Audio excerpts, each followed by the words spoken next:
Thank you, Karina. At this time during the 2020 election, more than 1 million absentee ballots had been returned, most of them by Democrats. But today that number is only at around 800,000.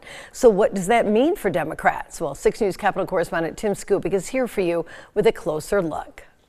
President Joe Biden won the Michigan election in 2020 in large part because 2.5 million citizens, mostly Democrats, voted by mail. At this stage of the election back then, 1 million of those voters had already returned their ballots, but this year, not so much. In fact, 2.1 million ballots were requested, not 2.5, and so far only 800,000 plus had been returned, or about 200,000 less than in 2020. So politically, does that mean the enthusiasm for candidate Harris is not the same as it was for Mr. Biden? Veteran Michigan pollster Bernie Porn is monitoring these numbers, and he contends the drop-off is due to a 5-letter word: COVID. The number of people voting by absentee in the past is really based on the fact that the voters, especially Democrats back then, were very fearful of COVID. And so there was an inflated number of people in 2020. So what does that mean for the Harris campaign for the moment?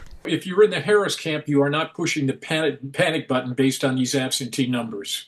No. However, over in the Donald Trump camp, there are some concerns about the number of Republicans who are not voting by mail. Remember, in 2022, Mr. Trump lectured his backers they should not vote by mail because of alleged fraud in the system. And it's only been within the past couple of weeks that the Republicans, worried about losing, have now advised their supporters it's safe and secure to vote by mail. But there are still 15% of Trump voters who don't trust the system. They may still have a bad taste in their mouth about participating by absentee ballot because Trump has said so much negative about these mail-in ballots. And in this razor-thin race where every vote is critical, one could argue the absentee voting totals in the end could be a major deciding factor. Here for you in Lansing, Tim Skubic, 6 News.